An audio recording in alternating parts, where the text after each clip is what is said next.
Bonjour et bienvenue dans la forêt des lectures.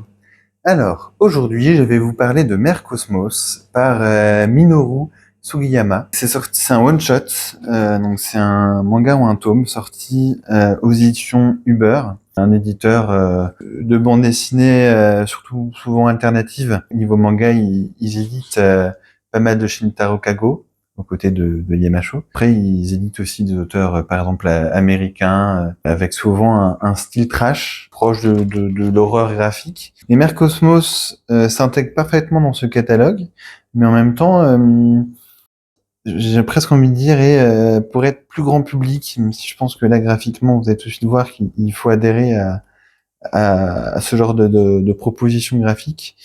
Mais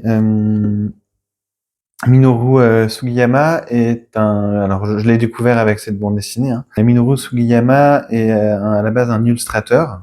La postface qui est pas mal faite, qui permet un petit peu d'approfondir l'univers, chapitre par chapitre. On a aussi un texte de Hiroaki Sakurai, qui est un réalisateur, qui nous apprend en partie que Minoru Sugiyama est illustrateur de pochettes d'albums. Ce manga, Mère Cosmos, a été prépublié dans le magazine Axe, qui est un petit peu le fils spirituel du magazine culte Garo, de manga qui est paru dans les années 60 et qui avait survécu jusqu'aux années 2000. Donc, Axe, c'est un peu le fils spirituel. Il y a une magnifique anthologie qui est sortie aux éditions Le Lézard Noir il y a quelques années. Je ne sais plus si elle est disponible, mais qui donne un petit peu une idée de l'éventail de ce que propose ce magazine, qui va beaucoup dans l'alternatif au sens large, au sens très varié et large. Mère Cosmos, pour en revenir à ce manga, on est dans une sorte de récit futuriste, cyberpunk, avec, j'adore un petit peu ces illustrations de pleine page d'entrée de chapitre,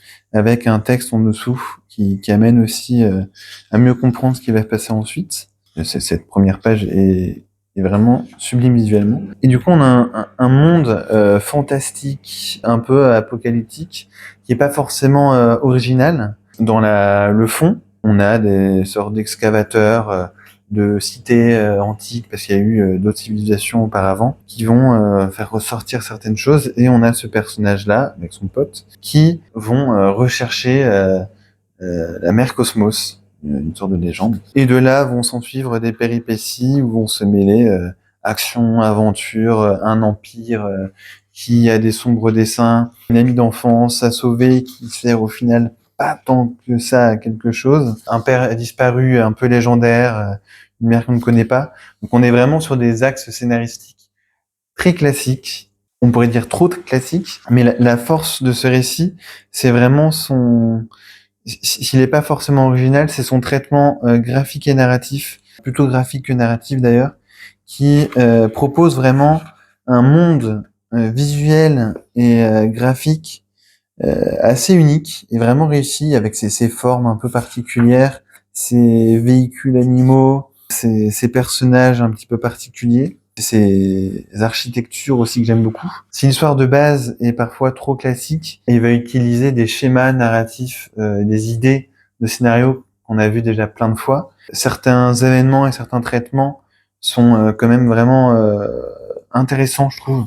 Enfin, pour résumer, c'est pas un manga qu'on va lire foncièrement pour son histoire de base, mais le développement de son scénario et les surprises que l'auteur va nous réserver, qu'elles soient graphiques ou dans l'évolution du récit, qui va quand même nous surprendre. Enfin, moi, m'a surpris à plusieurs reprises vers la fin, en proposant toujours des choses plus étonnantes graphiquement et une sorte de folie furieuse de ce monde qui est de plus en plus à la fois absurde, on comprend qu'il s'effondre en permanence sur lui-même, pour rester vague. Et en fait, ces sortes de classicismes scénaristiques vont servir à faciliter un peu notre compréhension de ce monde un peu opaque, pour nous amener à des surprises sur la fin qui sont plutôt réussies. J'ai pas trop envie de vous montrer non plus la seconde partie du récit, pour pas vous montrer des cases qui pourraient un petit peu vous donner des clés si vous commencez à le lire ensuite. Voilà, il y a quand même quelques doubles pages qui, je trouve, sont vraiment sublimes.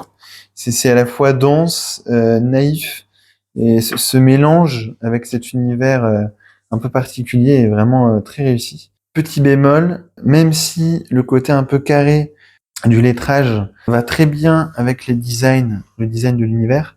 Je trouve que le lettrage est parfois un peu maladroit. Il y a même certaines cases où je vais pas retrouver, mais comme ici par exemple, c'est un peu limite, mais il y a certaines cases où le texte est pas bien mis dans la case. Il correspond pas toujours, comme ici, avec la taille des cases, ce qui donne parfois un rendu, je sais pas si c'est volontaire, mais un rendu un peu particulier. En tout cas, ça m'a un petit peu dérangé quelquefois.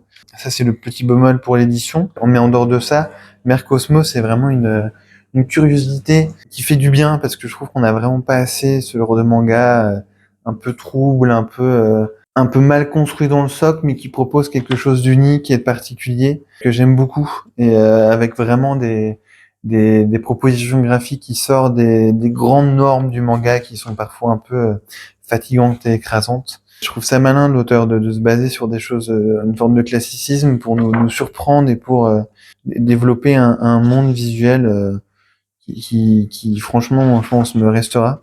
En fait, la première lecture est assez unique parce qu'on ne sait pas où on va, on se demande qu'est-ce que c'est que cet univers, comment il est construit, est-ce que c'est vraiment classique à ce point-là, qu'est-ce que c'est que ces scènes d'action qui se mélangent à cette aventure avec ce personnage un peu hors norme, cet univers post-apocalyptique, plein de mystères. Et en fait, on va comprendre un petit peu à dénouer l'univers. Et je pense que la seconde lecture, on a moins la surprise du scénario et les mystères qu'on attend de se dévoiler. Et en même temps, on va plus comprendre ce qui se passe depuis le départ et on va pouvoir relire avec d'autres indices.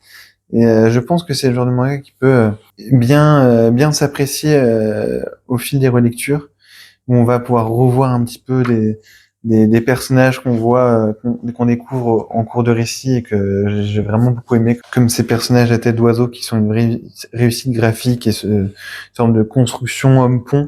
Donc voilà, Mercosmos, c'est pas forcément un manga qui pourra plaire à tout le monde et que je vais conseiller forcément à tout le monde parce que lors de ma lecture, les premiers chapitres, j'adorais l'univers visuel, mais il fallait m'y familiariser un petit peu et j'arrivais pas trop à savoir qu'est-ce que c'était que cette histoire où tout me semblait un peu balisé et en même temps tout semblait un peu étrange et vraiment c'est après le premier quart passé, ces formes de Gundam au format alambiqué, je trouve que c'est vraiment une belle réussite, comme toutes ces formes un peu futuristes, ce mélange entre cyberpunk et texture corporelle, qui peut un peu faire penser, pareil pour l'histoire, hein.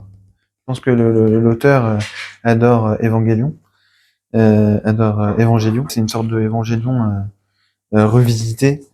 Donc voilà, Mercosmos, c'est vraiment une lecture singulière qui va pas plaire à tout le monde, mais qui est une proposition graphique et une expérience de lecture qui est vraiment trop rare en manga, et ça fait du bien de voir du manga alternatif sortir comme ça en France avec telles idées graphiques. C'est pour les curieux, pour les personnes qui aiment par exemple ce que proposent les éditions Uber ou la bande dessinée alternative. Et en même temps, graphiquement et au niveau de l'histoire, c'est pas ultra violent ou trop tarabiscoté comme peut l'être certaines œuvres de la bande dessinée alternative.